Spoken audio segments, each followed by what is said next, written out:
Welcome to the next lesson in physics. Today we are discussing radioactivity.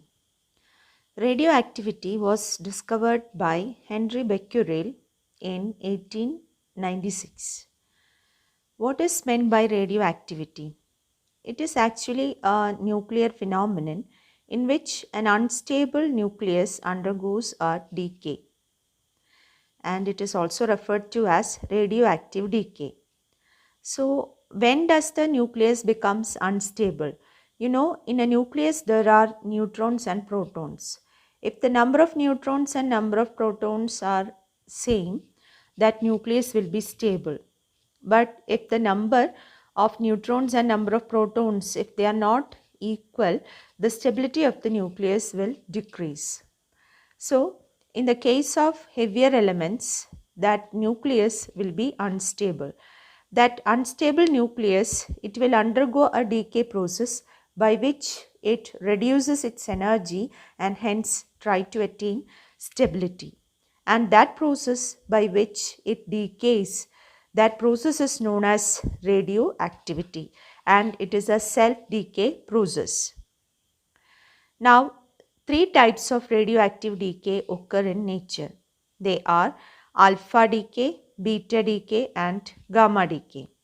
In alpha decay, helium nucleus is found to be emitted. That means in alpha decay, positively charged particles are emitted by the nucleus. And in beta decay, either electrons or positrons are emitted. Electrons or positrons. Positrons means the antiparticle of electron. An antiparticle is the particle having the same mass and charge, same mass and same amount of charge, but charge is opposite. All other aspects of the particle will be the same. So, electron's antiparticle is positron. So, two types of beta decay are found, beta minus decay and beta plus decay. In beta minus decay, electrons are emitted by the nucleus, and in beta plus decay, positrons are emitted by the nucleus. So that is about beta decay. In gamma decay, no particles are emitted, but photons are emitted. High energy photons are found to be emitted. So these three types of radiations are found to be emitted by a radioactive substance. The examples of naturally occurring radioactive substances are uranium, thorium, etc. Now let's discuss about alpha decay in detail. When a nucleus undergoes alpha decay, it transforms to a different nucleus actually by emitting an alpha particle. For example, 92 uranium 238, it becomes 90 thorium 234 plus 2 He4. That means 92 uranium 238 is emitting 2 He4. So that element itself changes. When it emits 2 He4, you look, its atomic number was 92. From that, 2 has to go with that helium. So what remains is 90, 92 minus 2. Likewise, mass number was 238. When helium is emitted, 4 is going. So 238 minus 4, it becomes 234. That is how the new element, it is 90 thorium 234. So that is a common rule in alpha decay. That means when a radioactive substance undergoes alpha decay, the parent nucleus, it undergoes a change in atomic number by 2. That means its atomic number decreases by 2 and mass number decreases by 4. Parent nucleus means the initial nucleus and daughter nucleus means the product nucleus. So this nomenclature we follow in nuclear physics and nuclear chemistry. Parent nucleus, daughter nucleus, etc. So here parent nucleus is uranium and daughter nucleus is thorium. So the second equation is the general one, that is ZXA, which means an element X whose atomic number is Z and mass number is A transforms to another element Y whose atomic number is Z minus 2 and mass number is A minus 4 when it emits an alpha particle, that is 2He4. So that equation we can apply generally in the case of alpha decay. In the case of alpha decay, we define a term or a physical quantity called Q value of the process. It is also called as disintegration energy. And what is meant by Q value? Q value means the difference between initial mass energy and final mass energy. That's what we mean by Q value. That means mass of the products minus, or mass of the reactant minus mass of the product. That's what we mean by Q value. Mass of the reactants minus mass of the product. That's what we mean by Q value. The energy equivalent of Q value, that's what here we have written as Q. So that energy equivalent of the mass difference, the difference in mass, that energy equivalent of difference in mass we call as Q value. So we can write the equation as per the equation which we wrote earlier for alpha decay. We can write Q value as mx minus my minus mhe into c square. So the quantity within bracket, that is mx minus my minus mhe. Here mx means the mass of reactant and my and mhe are the masses of products. So that quantity within bracket gives the difference in mass. Actually, this energy is shared by the daughter nucleus and the alpha particle in the form of their kinetic energy. So this energy, this Q value appears as the kinetic energy of the daughter nucleus and the alpha particle which is emitted. It appears in the form of their kinetic energy. Now alpha decay, it obeys radioactive law.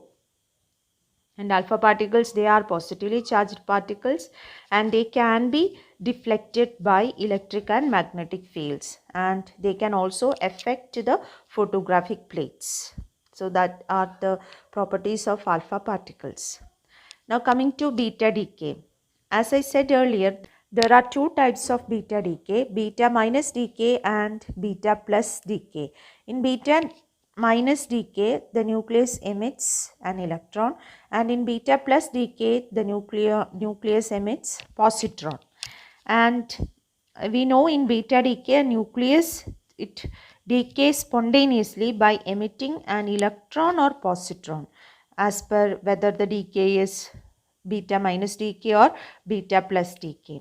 So it is a curious fact for us, that is nucleus is emitting an electron. In beta minus decay, electron is emitted, and that electron is emitted by the nucleus.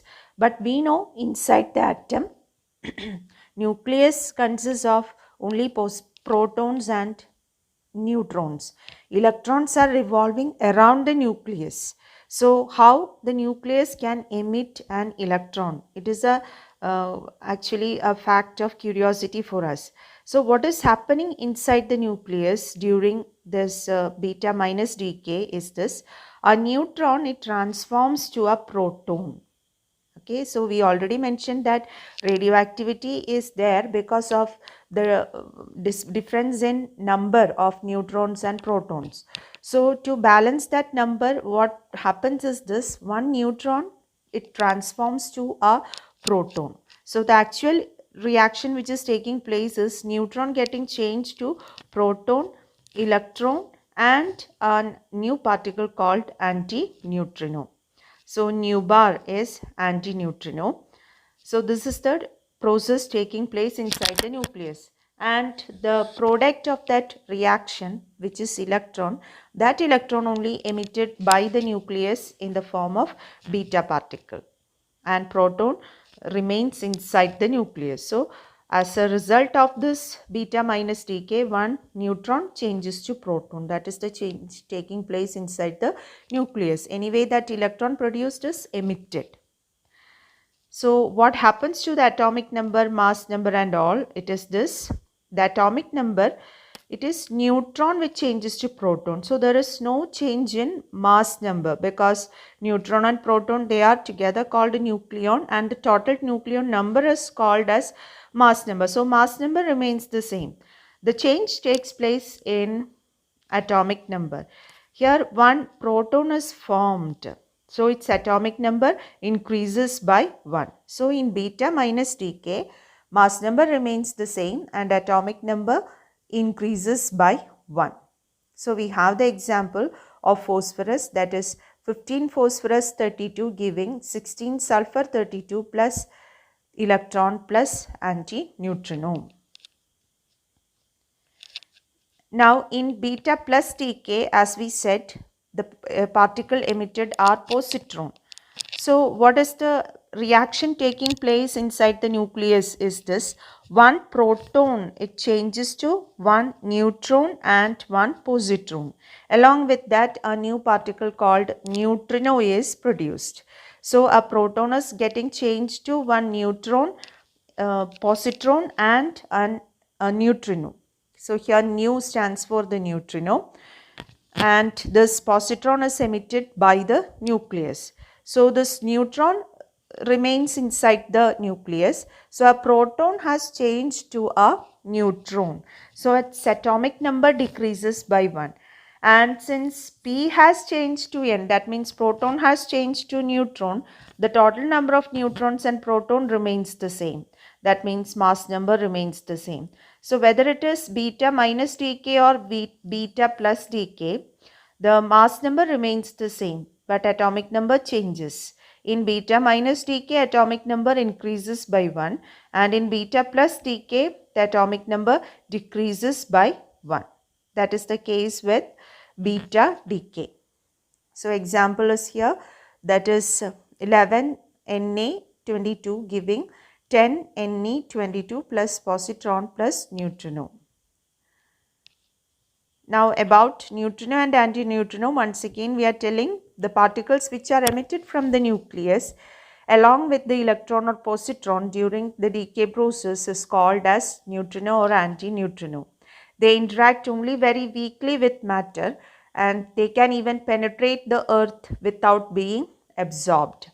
And being massless and chargeless, they have been detected by some special detectors on the surface of earth. There are devices to detect the presence of neutrinos and antineutrino. Now coming to the third type of decay called gamma decay. What is meant by gamma decay? In gamma decay, actually no particle is coming out of the nucleus, only radiation is coming out.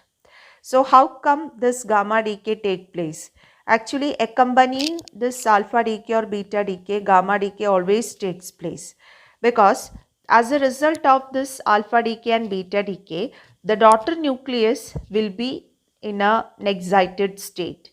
It's not necessary that soon after the decay, those nuclei, they will come to or come back to the lowest energy state. It's not like that. So soon after the alpha emission or beta emission, the nucleus will be in an excited state. Now it has to come to the lower energy level by reducing its energy. So that excess energy will be emitted in the form of electromagnetic radiation.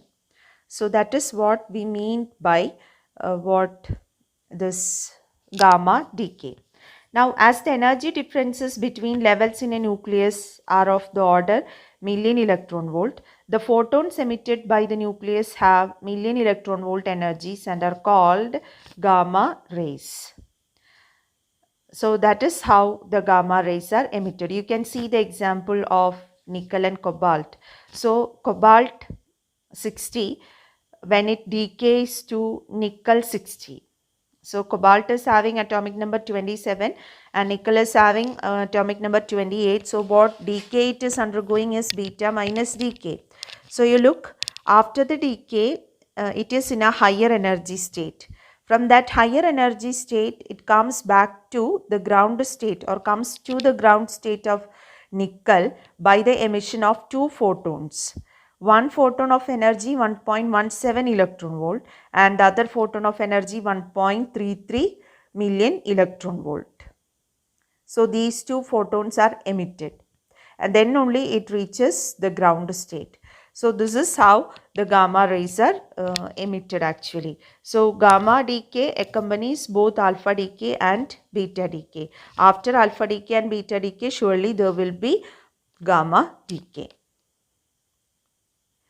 So most radionuclides after an alpha decay or a beta decay leave the daughter nucleus in an excited state. The daughter nucleus reaches the ground state by a single transition or sometimes by successive transition by emitting one or more gamma rays. That's what here we have the example. There are two photons emitted. So like that, photons can be emitted by this radioactive substance. Now here we have some properties of radioactive elements. So equivalent to, so alpha, beta, gamma, their equivalence is stated first. Alpha it is 2He4, beta it is either electron or positron, that is what we mean by -1 E0 and +1 E0, and gamma we know it is an electromagnetic wave. Then charge, alpha is having positive charge, beta is having negative or positive. So if it is electron which is emitted, it is negative. If it is positron which is emitted, it is positive. And for gamma there is no charge.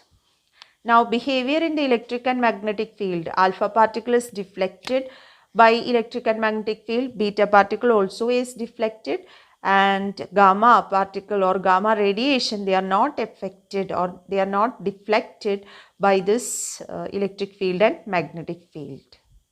And the rest mass of alpha particle is equal to that of helium, and that of beta particle it is equal to that of electron, and electromagnetic wave is not having any mass, so that's what we wrote as 0 rest mass. Now coming to the speed, it is 1/10th of velocity of light for alpha particle, and for beta 0.99 c, and for electromagnetic wave it is c itself. Penetrating power, it is low for alpha, and for beta it is high, and it is very high for gamma. And ionization power, it is very high for alpha, then for beta at least or lowest for gamma.